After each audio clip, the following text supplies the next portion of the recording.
Thank you. So I am a national security and history major. So I think you can tell that there's not the words computer or cyber in those two names. So I don't really have as much cyber experience as my colleagues or any other person in this room currently.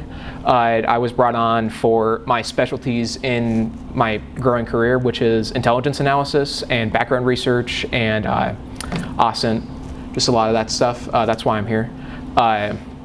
I got a lot of that experience from my internship with the Sagamore Institute last summer, and they had me do this research project, which is codenamed Silicon Heartland, for a blog post that I made with them. And I figured that a lot of us at this point might be a little bit tired talking about VPNs and binary code or whatever you guys talk about, and want to just talk about something happy and completely analog. So that's why I decided to join the speaking cast. So this is Silicon Heartland Technology, National Security, and how the Midwest will impact both. Hold on. Before I start, how many devices do you guys have on you right now?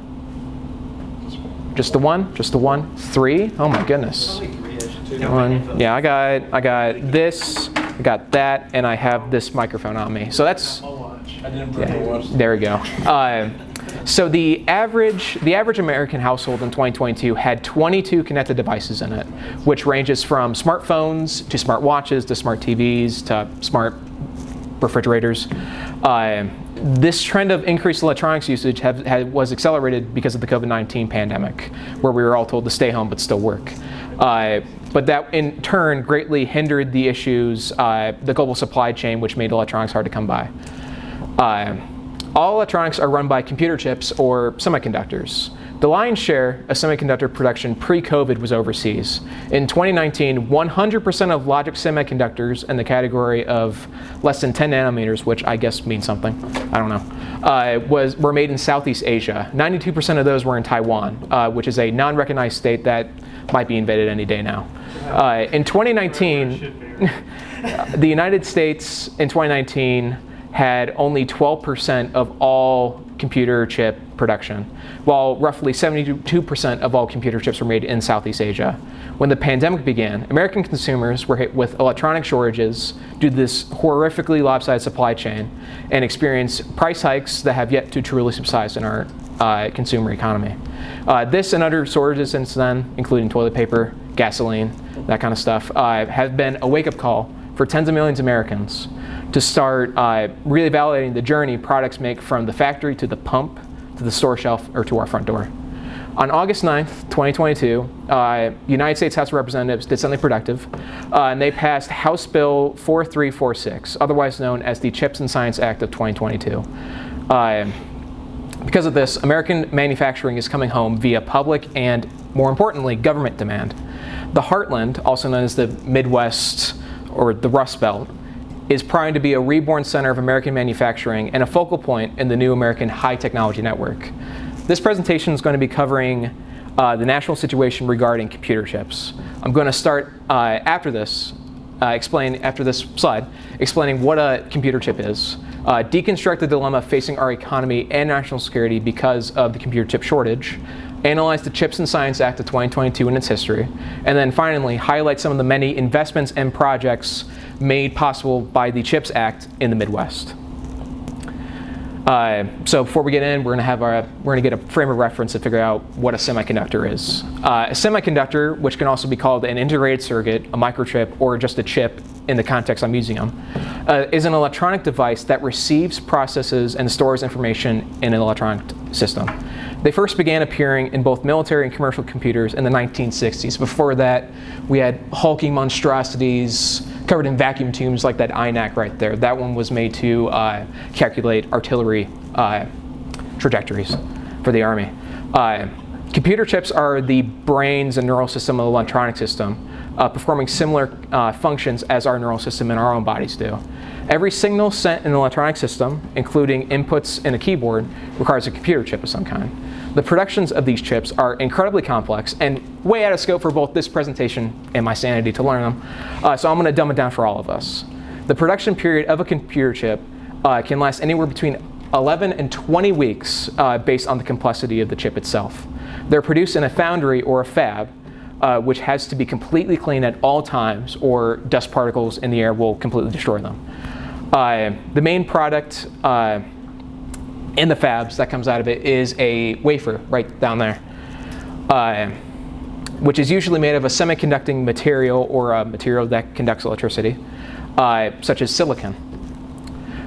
These wafers are usually 1 millimeter thick and are usually about 300 millimeters in diameter, which is about 12 inches. These wafers produce roughly 600 chips, or as they're known in production, a die. These wafers have around a 90% success rate on a good day for the chips, so 90% of these chips would work, but on bad days can be as low as 50%. Monthly production varies between individual fabs, which depend on factors such as the company making them, the size of the fab, and its production capacity. But they usually make about 20 to 80,000 wafers a month, which translates to millions of chips a month. The whole process is incredibly resource intensive, with a single fab regularly consuming enough electricity in a year to power 50,000 households in the same time frame. And they're also very water costly, with a single fab requiring 4.5 million gallons of ultra pure fresh water a day. The importance of computer chips in our everyday modern lives can't be understated. The average car made in the 2020s has about 1.4 to 1.5 thousand chips. Higher end ones, such as like Lamborghinis or Teslas, they can have as many as 3,000 or more. This computer has a couple hundred computer chips. My iPhone XR, which really needs to be replaced, has about 84 chips, and that has only gone up with every iteration of the iPhone. So computer chips, very integral to everyday life. Where'd my mouse go? There it is. Did you say a fab was one of those, or how many? Yeah, this is, a fab is just the place where it's produced. Per fab. Yeah, no worries. While people might say that the issue is that we rely on electronics too much, we're going to be practical here and address the real issue, which is the supply chain, how we get them. And we get most of them from Southeast Asia. In 1990, American-made chips represented over 1/3 of the global supply, but today that's less than 12%. Most computer chips today come from Japan, South Korea, Taiwan, and increasingly China. In 2019, these countries accounted for about 72% of worldwide production of all computer chips. When the COVID pandemic and global trade was greatly reduced, we immediately felt it in increased prices on just about everything and shortages in everything else. While luckily you can wipe your butt now with the toilet paper we have, most electronics are still incredibly expensive. But production facilities, especially the large and numerous fabs that are located in Southeast Asia, are still operational, but it's really hard for us to get them. The People's Republic of China has invested heavily into their own semiconductor production capabilities over the last few years. According to Senator Todd Young of Indiana, China has invested over $1 trillion in the frontier technologies, which is all the buzzwords we've been hearing in the last couple months, which include artificial intelligence, hypersonic avionics like missiles, and rapidly increasing their own already large semiconductor production capabilities. China also not only has, that's terrible grammar, has a vast majority of the global supply trade of the rare earth elements that make up these semiconductors, which are estimated to be 93 to 99% of the global supply, but are also guilty of turning off the spigot in terms of raw and manufactured exports to countries it does not like. Japan was a victim of this in 2010, something about a fishing trawler in the South China Sea. Nothing new for China. But these rare earth elements include neodymium, scandium, and dysprosium. I hope I never have to say those words ever again. Senators Todd Young and Senator Chuck Schumer of New York were able to put two together and see as China and the United States continue to orient themselves against each other as rivals in a second Cold War, that we're most likely going to be the next victim of a huge trade embargo. So, factoring my national security degree, drones. Drones are an increasingly important fixture of the modern battlefield. Remotely operated vehicles are not new in warfare. The first time they were used in combat situations was in Vietnam. But since the Ukraine war began in February 2022, we've seen them used in a scale that has never been seen before on the modern battlefield. They've been used in a variety of supporting roles, including reconnaissance, logistics, and battlefield clearing, but have also been used in direct combat on both air, land, and even sea. These include both purpose-built, like that Russian Lancet kamikaze drone, otherwise known as a loitering munition, or a commercial drone like that cheap Chinese piece of garbage right there, but that the Ukrainians can get in spades. But because drones are being used so often in combat, that also means that they're being destroyed in combat. A British military think tank published figures in 2023 in May that estimated that the armed forces of Ukraine are losing as many as 10,000 drones a month in combat. All of these use computer chips, whether it be a couple dozen if it's a quadcopter you can get off the shelf at Walmart, or one of those really cool unmanned ground vehicles that are still in development, which use, I think, a couple hundred. So computer chips, not only important to commercial and civilian life, but also military life and national defense. But they're still hard to come by. What's the solution? The American way, otherwise known as government intervention in the free market. The CHIPS and Science Act has a long history in the halls of Congress. They were initially started as the Endless Frontiers Act in October of 2019 when they were presented by Senators Todd Young and Chuck Schumer. They were initially meant to just boost the domestic research and development in the technology sector. Manufacturing came into play in May of 2020 when American markets faced universal shortages and everything. Further additions were made in the next 2 years between the two chambers of Congress, with the Senate passing the U.S. Innovation and Competition Act in 2021, and the House of Representatives passing the America Competes Act of 2022. The final bipartisan bill, known as the CHIPS and Science Act, was passed on August 9th, 2022. CHIPS Act is focused on decoupling the American supply chain of computer chips from East Asia, reshoring them or bringing them back home. There are many reasons why, which I've spent the last 10 minutes talking about, but chief among them are American national security, and I don't want to spend $60 on a PlayStation controller. The bill has a total of $280 billion in funding that will be spent over the next decade. $52.7 billion are allocated to manufacturing and research and development, which is the focus of this presentation. But other money is focused on workforce development programs. There are certain caveats to this funding, which include not being able to use any of the money that they're given by the government into funding projects outside of the U.S., especially in select countries, China, that the U.S. has tension with. No moving of existing facilities within the U.S. to other parts of the U.S. with very few exceptions. And any project funded for more than $150 billion by government spending, which is most of these, has to share projects with the profits with the government if the profits exceed a certain threshold, which is estimated and negotiated on a case-by-case basis. There are also $24 billion of tax credits available for these companies as well. Companies are able to apply for these via time funding opportunities whose subjects change based on what is needed at that time. The current funding opportunity, which is open until the end of this month, if you have a small business in computer development, is in manufacturing.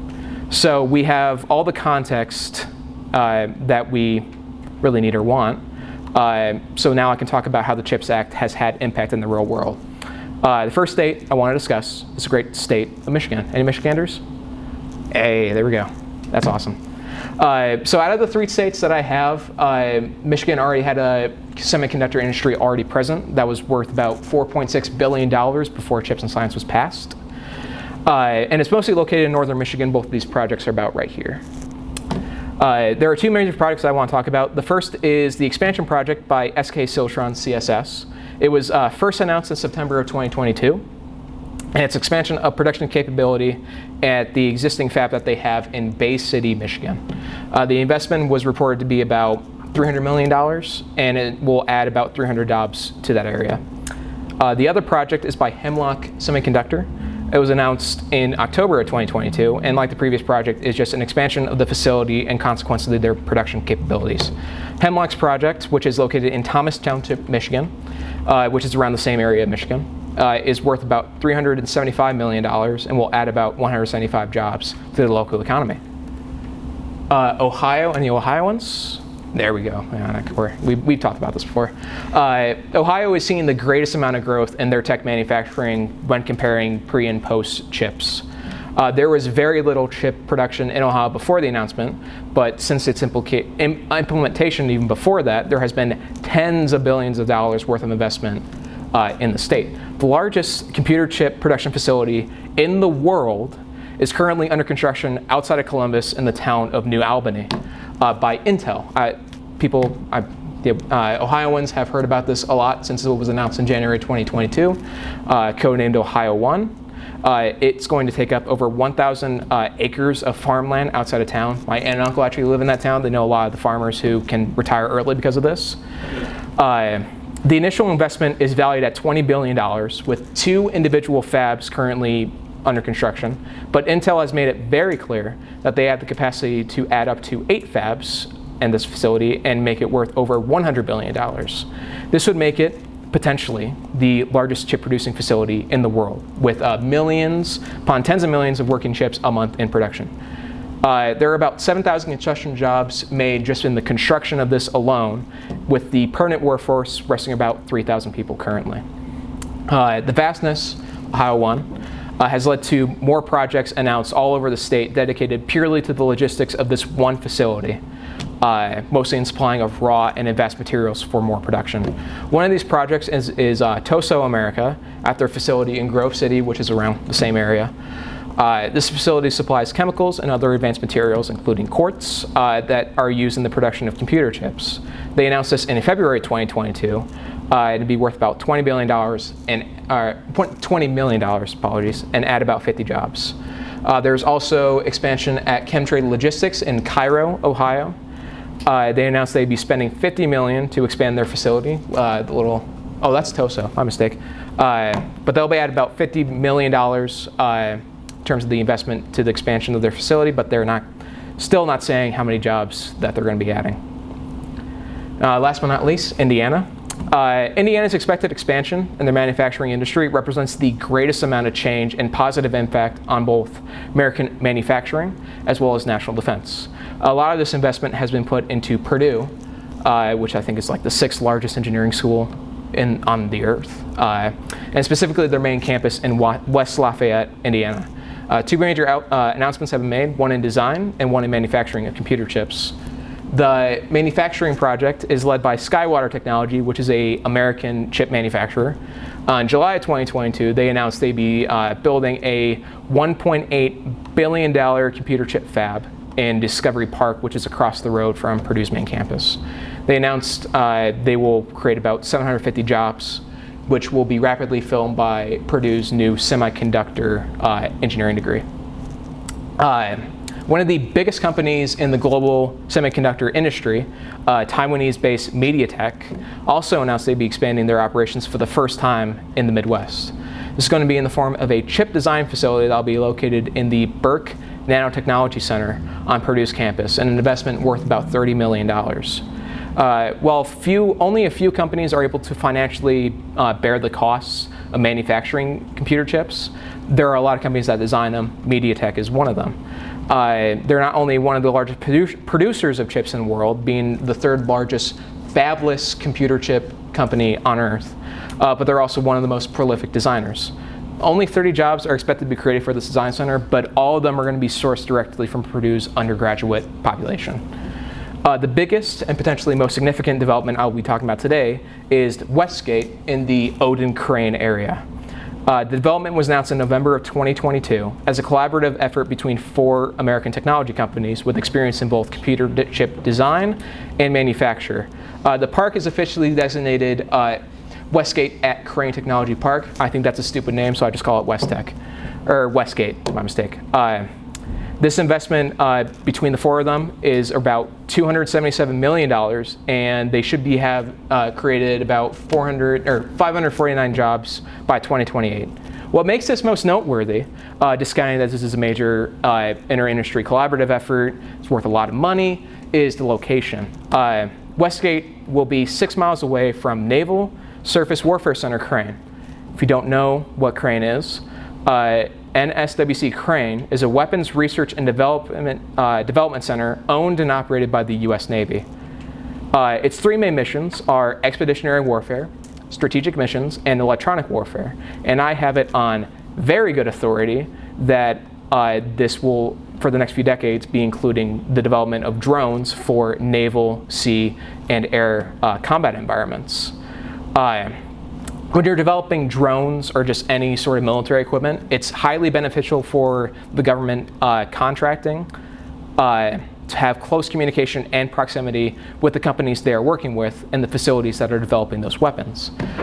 So having the chip design and manufacture facility so close to the place that's given them money will be highly beneficial and increase the efficiency of future developments in American military drones, which will at the very least reduce the drive time for the procurement specialists that are doing all the groundwork.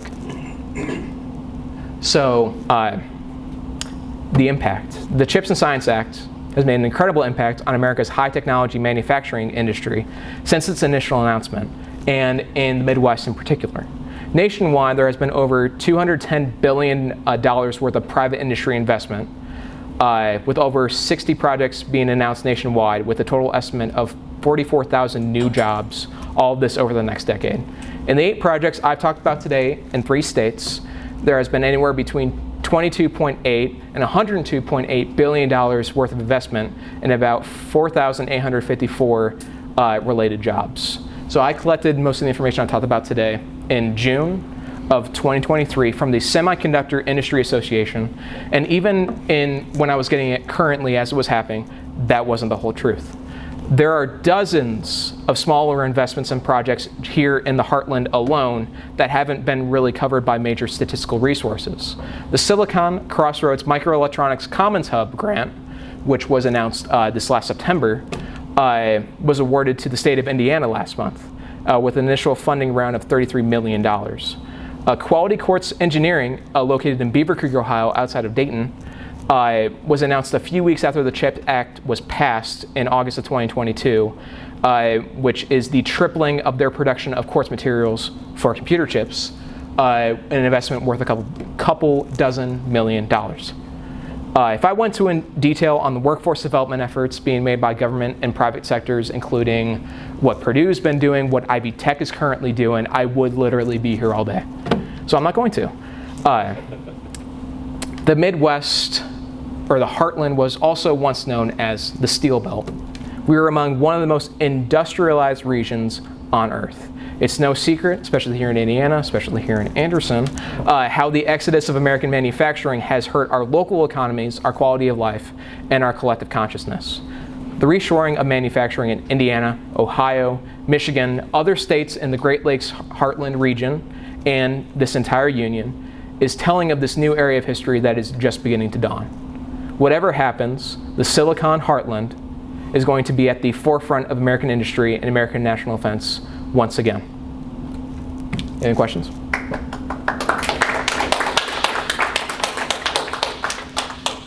I'm just a video guy, but I... Yeah, no worries. How are chip manufacturing factories and development labs chosen to be located? Like, what sort of factors go into that? Lobbying. That's half the truth. Half of it is lobbying. The IEDC, Indiana Economic Development Corporation, Governor Holcomb, they have put in a lot of legwork the past 8 years to bring new manufacturing capabilities to Indiana. And that's been the same in Ohio and Illinois, Minnesota, Michigan, all of them. The other half is the Great Lakes region's water oversupply and our electricity oversupply, which makes it super easy for this hugely energy and water intensive industry to take place. Does Great Lakes shipping impact that decision at all, or is that just like completely annulled by the CHIPS Act? I think that is non-related, but I can follow up on that with you. You mentioned that like the war in Ukraine had like a bit of an impact on the sort of the precarity of the situation. Do you think that like the new Israel-Palestine conflict will be building on these fears and building on this shortage? Yes, absolutely. I follow a lot of those like Instagram accounts and Telegram accounts that post a lot of the footage coming from the ground in both Ukraine and Israel. And Hamas has replicated a lot of the tactics pioneered by Ukrainian and Russian troops over the past year and a half. You already see on the Merkava tanks in the IDF the cope cages on top of the turrets. So these tactics are proven to be not only effective in one environment, but in another. So purpose-built drones simply for these tactics have already been pioneered are going to be rapidly developed. I was wondering, kind of going back to the very beginning. Thank you very much. Of your presentation, you said two things. 99% of the materials are from China, and they're going to invest $1 trillion. Where are we going to get our materials from? And how are we going to say 250 billion is going to equate to 1 trillion? Well, most of China's that investment comes almost entirely from government efforts because they're kind of capitalist, kind of Stalinist command. They're starting to lean towards more like the old school communist economy. Past few years with but the government is only investing 52.7 billion in manufacturing out of that whole bill, which is what we've been talking about. But private investment has multiplied that by 5, and that's only going to get more and more. And what about the rare earth elements? Do we have that here in the United States? And they just haven't mined for them? We're going to have to get that from China ultimately. Well, another really great place to get that on Earth, it's Australia. They're a huge mineral export economy. Yeah. The other part is space. There are trillions of dollars worth of these materials that I talked about, which I'm not going to say them again. Way too hard to say. But they're all located in asteroids above our heads right now. So I'm actually working on a blog post right now advocating for more space-based mining capabilities to be invested in for the next 20 years. Because that is how we're going to be able to match that huge logistical lopsidedness. I'm sure you know what these are because you follow the same things I do, but how many chips are they putting into munitions, like the attacks they just sent to Ukraine or Storm Shadows? I'm not too sure about the exact number of those chips because I had to ballpark it in terms of how many chips are in drones because they don't release that information. But I'm assuming the smaller the device is and the more dumb it is or less smart, the less chips are going to be on it. So those Lancet, the Loitering munitions that both sides have been using, those are going to be in a couple of dozens. But cruise missiles that can adjust in air and have a range of thousands of kilometers, those are going to have a lot more than that. You mentioned that the entire fab process is water intensive. Yeah. So I guess it's a twofold question. What is the water used for during the fab process? And yes, we have the Great Lakes. How does that impact pollution, environmental impact? I'm not too sure about pollution. I'm assuming because we're piping it and then cleaning it, I don't think there's that much. But I can follow up on that one. Well, it's just like on the nuclear reactor, it's just used for cooling. Yeah, right? So yeah. A little bit of warm water back in, that's okay. Yeah, but water usage in chip production is mainly for rinsing. So each layer of the chip requires it to be cleaned, another layer cleaned, and you repeat that a couple thousand times. That's why there's so much water. But I honestly, I haven't looked into it because I need a computer science degree from Purdue to understand that. Sure, okay. It's a very interesting topic. I want to know how you came to find an interest in this and do all this research. Yeah, so Sagamore Institute, which is a public policy-based think tank based out of Indianapolis, their primary focus is on workforce development and local economy growth for a greater national economy. The chief of staff there, he reached out to me beginning of my internship, and he's like, hey, I heard that you're a good writer, and I heard you're a good researcher. So we've been wanting to do this for a while, and we think you're the perfect person for the job. You have 3 weeks, get cooking. No pressure. Yeah. But it turned out great. It was I think it's a really good article. You can actually find it on the website right now. But when I came to the CSSCD, and as the non-cyber guy, I wanted to contribute as much as I could. And so the absolute last day that they were accepting speakers at this slot, I said, hey, do you still need speakers? Because I can talk about the thing I did for Sagamore. And they're like, cool, you can do that. Because I've already done a lot of research on it. Here we are. Kind of going on what you said about the Great Lakes. Just because of all the mining that went on up there and all the pollution that got in with heavy minerals, how does that affect Thank you very much. the usage of it for the specific purpose because of heavy metals like copper and iron? Yeah. So the process to make water ultra pure is very energy intensive, and that mostly happens after we pipe the water out of whatever body of water we're taking out of. So Taiwan, they desalinate it and then ultra purify it. But because the Great Lakes is a freshwater ocean, pretty much, so it doesn't have that salt in it, we just have to clean it. And I rather clean really dirty water than desalinate and then clean kind of dirty water. You all good? All right, cool. Thank you so much for the questions and just sticking around. Yeah. Yeah, you guys have a great day.